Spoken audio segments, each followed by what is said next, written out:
Buenas noches. Hoy continuaremos con el siguiente capítulo de ATLS, Trauma Musculoesquelético. Antes que nada me presento, mi nombre es Lisbeth Pilar Curitamay de la Cruz, actualmente externa de cirugía y administradora de Bux Médicos Perú.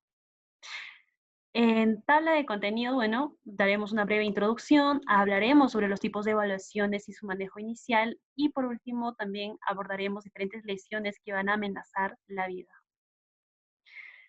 Con respecto a este trauma de músculo esquelético, estas lesiones ya a menudo parecen ser dramáticas, pero con poca frecuencia va a causar una amenaza para la vida de manera inmediata. Por tanto, puede distraer al equipo médico y priorizar esta lesión, cuando en realidad probablemente haya otra lesión que sí pueden ser potencialmente mortales. ¿Ok? Por eso es importante hacer una evaluación primaria. En este caso, ¿no? Ya hablando sobre la evaluación primaria y la reanimación, es importante reconocer y controlar la hemorragia por estas lesiones musculoesqueléticas, que algunas, en este caso en las extremidades, pueden ser potencialmente mortales, ya que van a incluir una hemorragia arterial importante, puede haber fracturas bilaterales de fémur y, por supuesto, una complicación o producirse un síndrome compartimental. Con respecto a las heridas penetrantes, me van a producir una lesión vascular arterial importante, por tanto generar una hemorragia quizá masiva ya a través de esa herida abierta o puede ir hacia los tejidos blandos y producir algún tipo de complicación. Ahora, en pacientes con amputación traumática, el riesgo de hemorragia es sumamente alto, por tanto ahí es potencialmente mortal y acá requieren pues estos pacientes una aplicación de torniquete. Al evaluar estas extremidades es importante, de hecho, buscar esta hemorragia externa, ¿no? Tratar esta hemorragia. Asimismo, vamos a ver una disminución de la pérdida de pulso o quizá una disminución que probablemente era palpable al inicio, ¿no? Van a haber cambios en la calidad de pulso y una alteración en el índice tobillo, es decir, este valor se determina pues dividiendo la presión arterial sistólica del tobillo lesionado entre el brazo, que es también la presión arterial sistólica del brazo, pero no lesionado, ¿ok? Que esta pues es mayor de 0.9. Significa que va a haber una alteración del flujo. Ahora, en manejo, ya vimos en los anteriores capítulos, lo primero que tenemos que hacer es controlar el sangrado. Si vemos que la lesión es pequeña, vamos a iniciar con una presión directa, haremos una presión manual sobre la herida, aplicando un vendaje compresivo, ¿ok?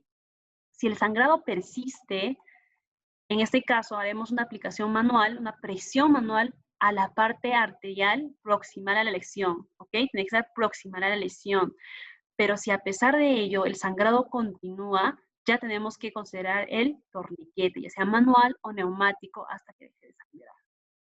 De hecho, en este manejo, ya la consulta quirúrgica es de manera inmediata, ¿no? Es esencial, hay que considerar el traslado temprano a un centro de trauma. Más o menos en esta imagen se puede plasmar los procesos del vendaje, ¿ok? De la banda elástica.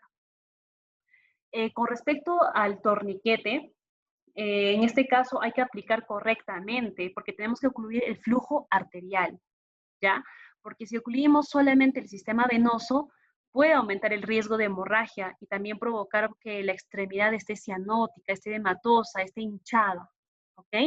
Asimismo, recordar que se debe hacer por encima de la articulación y es importante también anotar la hora del colocado. Con respecto a la amputación, ¿no? Estos pacientes que tienen estas extremidades, ya vimos en la anterior imagen, ¿no? Están lesionadas, están mutiladas, ya tuvieron una isquemia prolongada, una lesión nerviosa, un daño muscular, esos pacientes iban a requerir una amputación de por sí. Pero, hey, aquí tenemos que considerar la posibilidad de una reimplantación de una extremidad superior. Los que no son candidatos a esta reimplantación son pacientes que son inestables, probablemente tengan múltiples lesiones y van a requerir una cirugía de emergencia. Los que sí pueden, son candidatos, tienen la posibilidad de reimplantación, Pues son pacientes que están estables y tienen lesión aislada en una extremidad. Ahora, ¿qué se tiene que hacer? Vemos acá, traté de representar en la parte superior, ¿ok? Miembro superior. Tenemos que lavar el fondo de la parte amputada con una solución isotónica y tenemos que envolver en una gasa estéril húmeda. Luego vamos a colocar en una bolsa de plástico y transportar con el paciente, ¿ok? En un cofre de enfriamiento aislado con hielo picado. Pero hay que tener cuidado de no congelar esta parte amputada, ¿ok? De hecho, tenemos que trasladar de manera inmediata a nuestro paciente, pero a un lugar, ¿no? Un centro de trauma que tenga experiencia en estos procedimientos de reimplantación. Si no, sería por las puras, ¿no? También mencionamos a las fracturas bilaterales de fémur. En este caso, aquí se trató de plasmar, ¿no? Tienen mayor riesgo de complicación y muerte, porque no solamente afecta a esa parte, sino ya puede complicar, por ejemplo, puede provocar una insuficiencia multiorgánica, una complicación pulmonar, ¿no? Y por supuesto la muerte. Estos pacientes también deben ser evaluados, tratados y trasladados a un centro de trauma.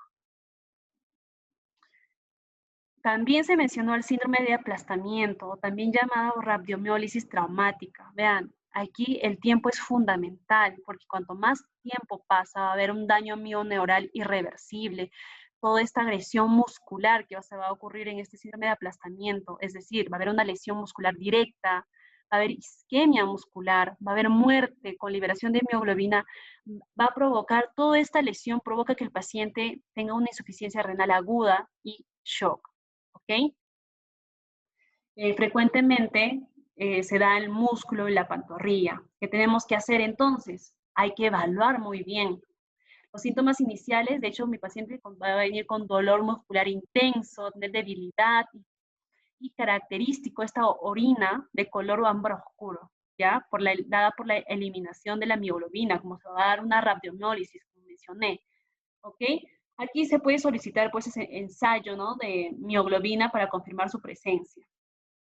Asimismo, esta rabdomiólisis es la presencia de creatinina quinasa sérica más de 10.000 unidades litro y puede producir una acidosis metabólica, puede producir una hiperpotasemia, ¿ya? Hiperpotasemia, puede producir una hipocalcemia y una coagulación intravascular diseminada. ¿Qué tenemos que hacer? El manejo es inmediato, tenemos que reconocer, por tanto, tenemos que sospecharlo, porque si no sospechamos, no tratamos. Hacer una hidratación urgente, tenemos que eliminar esa compresión, esa causa, ¿ok? Tenemos que prevenir, ¿cómo? Mencionando primero la hidratación, ¿no?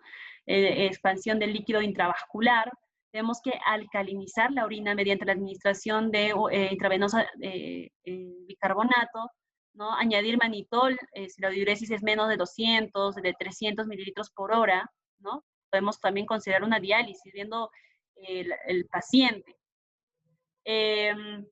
Asimismo, tenemos que valorar la realización urgente de fasciotomía, ¿ya?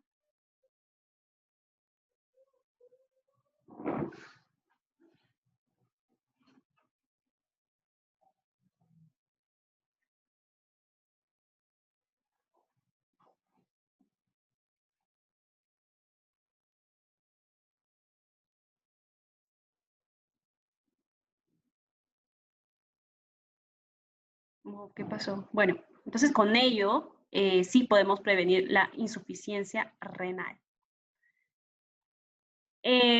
Bueno, pasando a la segunda parte, hablaremos sobre adjuntos a la valoración primaria.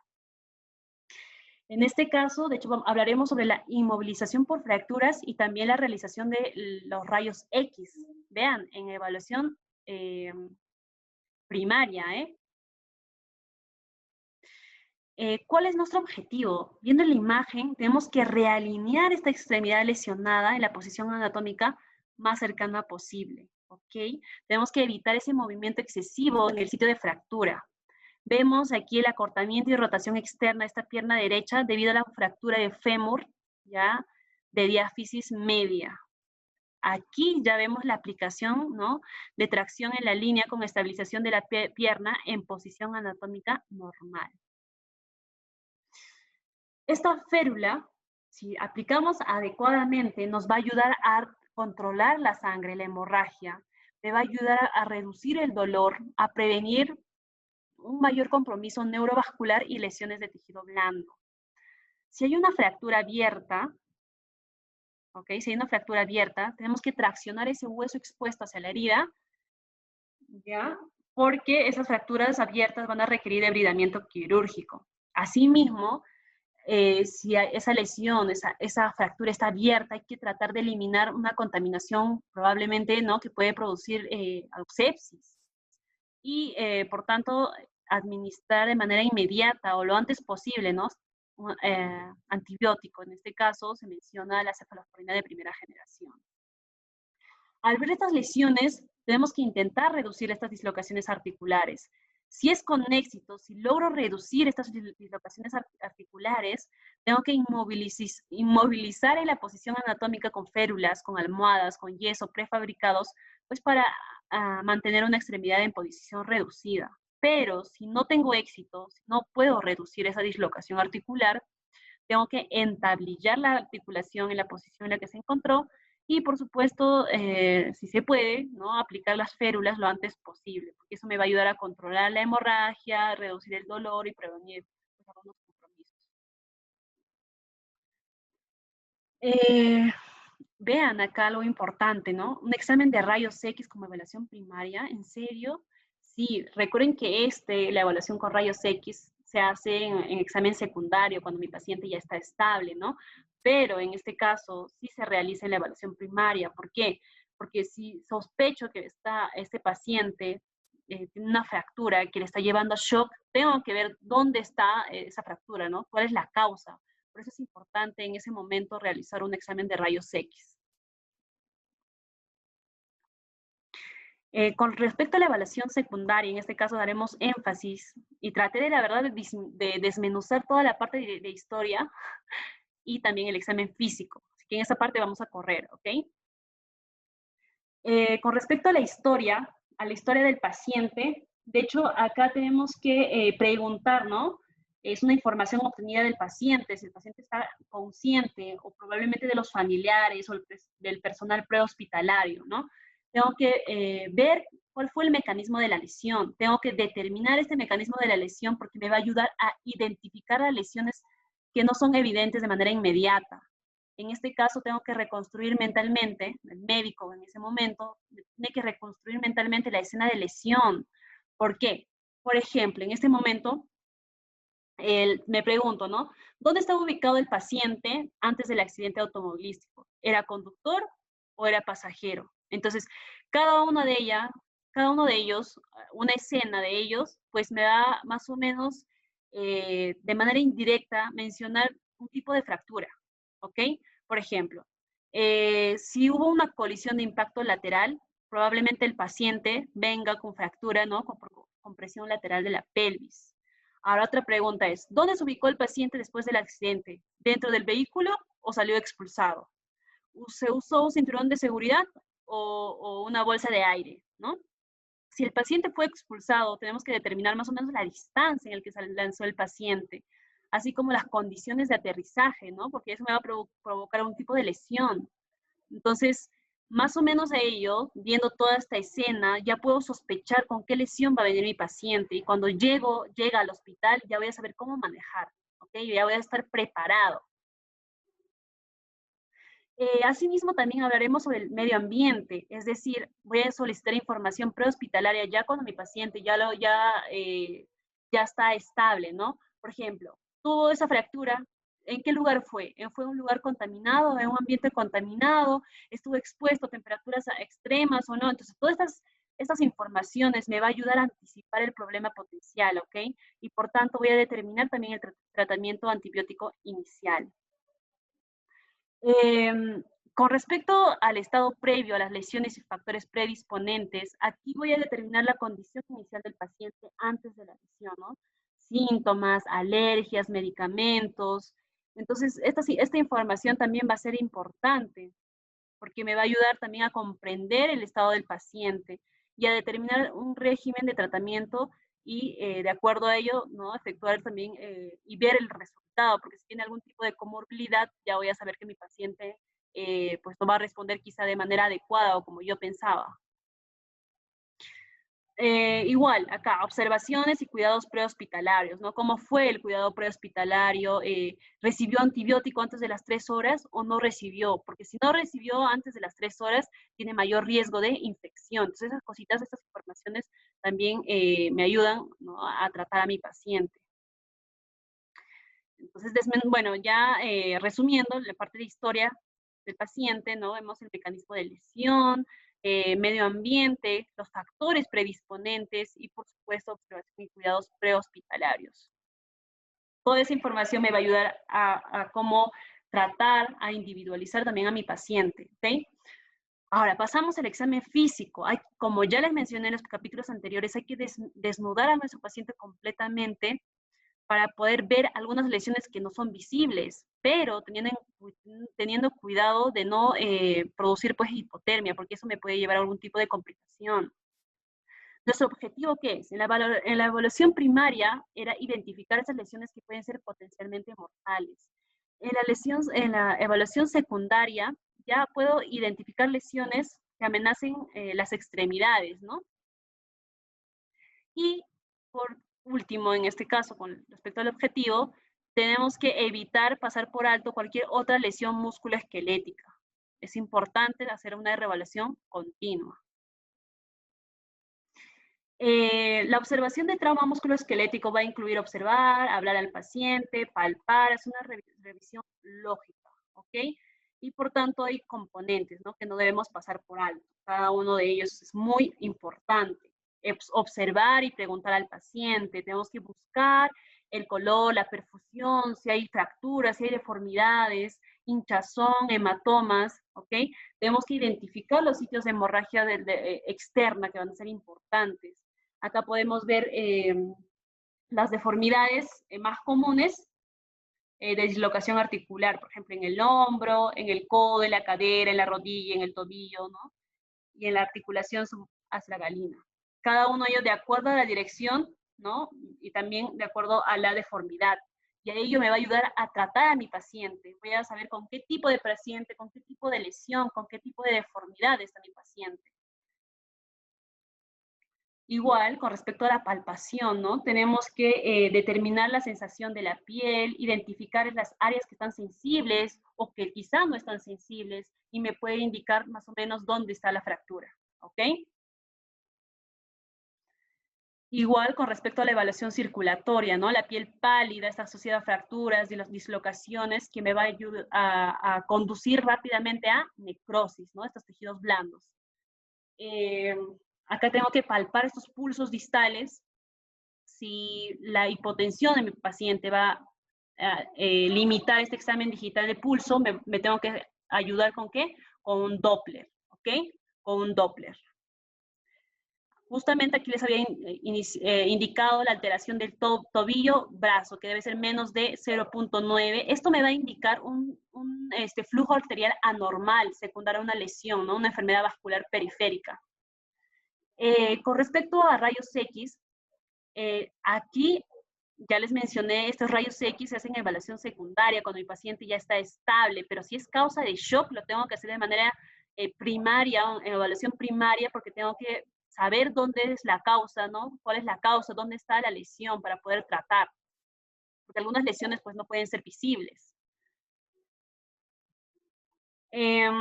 Bueno, resumiendo el examen físico, observar a nuestro paciente, palpar, ver la circulación y por último la radiografía. ¿Ok? Ahora, para terminar las lesiones amenazantes, que amenazan la vida, en este caso hay fracturas y lesiones articulares que van a estar abiertas. Vean esto, para que esto ocurra, de hecho va a haber lesiones, ¿no? Que van a afectar músculo, piel y hueso. Este caso es visible. Y como es visible y como es abierto, está propenso a problemas de infección, también a curación y funcionamiento. ¿Cómo evaluamos? Primero, vemos, ¿no? En el examen físico, de hecho, que va a ser visible porque va a ser una herida abierta, que tiene una fractura asociada. Recuerden que en ningún momento tenemos que manipular la herida. En el inicio, cuando el paciente tuvo ese trauma, no hay que manipular la herida. hacemos que predisponemos a nuestro paciente a una infección, ¿ok? Ahora, si no es visible, ¿cómo hacemos? Podemos realizar un ATAC, ¿ok? Viendo la presencia de gas intraarticular en un ATAC de esta extremidad que va a estar afectada, y así podemos identificar esta lesión articular, ¿ok? Pero si no está disponible, tenemos que considerar la inserción de una solución salina o medio de contraste en una articulación para determinar que la cavidad articular se conecte, ¿no?, con la herida.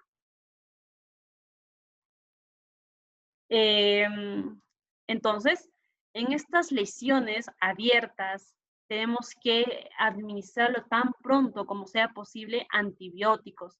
En este caso se recomienda la cefalosporina de primera generación. Como les mencioné, si es mayor de 3 horas que no no se administró estos antibióticos, pues tiene mayor riesgo de infección. Si vemos que hay contaminación, hay partículas en la herida, hay que tratar de eliminar, hay que tratar de sacar. Y luego cubrir con un apósito húmedo y aplicar también la movilización adecuada. ¿Ok? Paralelamente, tenemos que estar hidratando a nuestro paciente, tenemos que mantener a nuestro paciente estable y luego de ello, una vez que esté estable, hay que debridar quirúrgicamente las heridas, hay que estabilizar las fracturas y confirmar, de hecho, los pulsos distales, ¿no? Y como vamos a hacer todo este proceso y tiene una herida articular abierta, tenemos que usar una profilaxis de antitetánica. Con respecto a las lesiones vasculares, primero que tenemos que hacer, sospecharlas. Si no sospechamos, pues no tratamos. Al sospechar esta lesión vascular, tenemos que van a ser manifestadas por una insuficiencia vascular, que puede estar asociada a lesiones contusas, quizá aplastantes, penetrantes, o hay una dislocación de una extremidad, ¿ok? Al hacer la evaluación, al inicio, pues podemos ver que nuestro paciente tiene buena perfusión, por supuesto, porque aquí ya se va a aplicar, ¿no?, la circulación colateral y va a proporcionar un flujo adecuado. Si hay una lesión no oclusiva, un desgarro de la íntima, ahí en ese caso, pues sí, el paciente no puede estar frío, el llenado capilar puede estar prolongado, no puede haber disminución de los pulsos periféricos y de hecho que también el índice tobillo-brazo va a estar anormal. Ahora, en la parte distal, ya en la parte distal, si hay una interrupción completa del flujo, va a estar frío, va a estar pálido y de hecho va a estar ya sin pulso. ¿Qué hacemos? ¿Cómo manejamos estos pacientes? Tenemos que reconocer rápidamente y tratar de forma urgente. Se requiere revascularización quirúrgica temprana para poder restaurar todo este flujo, ¿no?, de una extremidad isquémica. Ahora, si pasó más de 6 horas, significa que ya inició una necrosis muscular, ¿no?, por falta de ese flujo sanguíneo arterial. Ahora, si hay deformidad asociada a esa fractura, ¿qué tenemos que hacer? Corregimos estirando suavemente la extremidad hacia afuera, realineando la fractura y entablillando la extremidad lesionada. Esta maniobra me va a ayudar a restaurar el flujo sanguíneo a una extremidad isquémica, cuando la arteria está torcida, ¿no?, por el acortamiento, por esa fractura o por la deformidad del sitio el sitio de la fractura. Ahora, si hay dislocación arterial, como se menciona ahí, pues también lo primero tenemos que intentar las maniobras de reducción suave, como ya se mencionó en la anterior. Si no se logra, pues ya tenemos que entablillar estas articulaciones dislocadas para ya obtener una consulta quirúrgica de emergencia. El síndrome compartimental, ese tema de acá es muy importante porque recuerden que está definido como la presencia de signos y síntomas que están relacionados al aumento de la presión dentro de un compartimento, ¿ok? Y eso me va a llevar pues a una disminución de la perfusión vascular y por ende me va a llevar a una isquemia. Hay una isquemia de esos tejidos en el compartimento afectado, ¿ok? Eso es famosísimo, las 5 Ps, ¿no? El pain, dolor, la palidez, el pulso ausente, parestesia y parálisis. Tenemos que reconocer ello. Siempre tenemos que sospechar, porque si no sospechamos, no vamos a tratar de manera inmediata. Este aumento de presión puede deberse a qué? Al aumento de contenido del compartimento, ya sea el sangrado, dentro del compartimento, una hinchazón después de la revascularización inmediata de una extremidad isquémica, o puede ser por la disminución del tamaño del compartimento, porque puede el paciente estar usando un apósito, ¿no?, que esté construyendo todo ello, esté generando una presión externa. Por tanto, si se sospecha de este síndrome compartimental, al toque nomás, de manera inmediata, tenemos que quitar todo ello. Por ejemplo, si hay un apósito constrictivo, quitamos, ¿no? Si hay yeso, si hay vendajes, si hay férulas constrictivas, tenemos que quitar esa zona, ¿ok? ¿Y cuáles son las áreas más comunes? Bueno, acá vemos la parte inferior de la pierna, el antebrazo, pie, la mano, la región de los glúteos y el muslo. Vean esta que me pareció muy interesante. Vean cómo es que funciona. Al haber un aumento, vemos acá un aumento del volumen compartimental, es que también hay una disminución del compartimento, por las causas ya mencionadas, genera una disminución del retorno venoso. Por tanto, va a haber un aumento de la presión intracompartimental y también una disminución de la presión arterial. Eso me va a llevar a una disminución de la perfusión capilar, que si no trato de manera inmediata me lleva a isquemia, una disminución de la presión capilar, una necrosis muscular y nerviosa, por tanto una contractura muscular y al final van a llevar a secuelas permanentes, ¿no? Pero si realizamos una fasciotomía, o sea, de manera inmediata, vamos a disminuir la presión intracompartimental, ¿no? Produce una revascularización y el paciente va a recuperarse sin secuelas. Vean que acá el manejo inmediato es importantísimo. Con respecto a la evaluación, cualquier lesión, ¿no?, una extremidad puede causar un síndrome compartimental. Se considera de alto riesgo, van a incluir las fracturas de tibia, antebrazo, las lesiones inmovilizadas en vendajes ajustados o yesos, lesión grave por aplastamiento del músculo, una presión externa localizada y prolongada de una extremidad, ¿no?, aumento de la permeabilidad capilar secundaria, una reperfusión del músculo isquémico. Todo ello me va a generar, se tiene que considerar como un alto riesgo. Con respecto al manejo, este síndrome compartimental es una condición que depende del tiempo y la presión, ¿ok? Cuanto mayor sea la presión del compartimiento y más tiempo va a permanecer pues elevada esta, mayor grado será el daño neuromuscular resultante y por tanto el déficit funcional también, ¿ok? Si sospechamos de síndrome compartimental, tenemos que soltar de manera inmediata todos los vendajes, yesos, las férulas constrictivas que han estado aplicadas en esta extremidad afectada, ¿no? Y de manera inmediata tenemos que pues, tener una consulta quirúrgica. Y el único tratamiento para este síndrome compartimental es una fasciotomía, como podemos ver acá. El retraso de esta fasciotomía puede resultar en una mioglobinuria y eso me va a disminuir pues la función renal, como ya vimos en la anterior PPT. Y es por eso es importantísimo su manejo inmediato, ¿ok? Inmediato. Nada, eso ha sido todo por hoy. Nada, espero que les haya gustado porque el tema es sumamente importante y largo también. Así que les invito a seguir viendo los siguientes capítulos de ATLS y por si no han visto los anteriores también los dejo, pueden revisar nuestro canal. Nada, muchísimas gracias por su atención. No olviden seguirnos en Books Médicos Perú en Instagram y en Facebook. Gracias.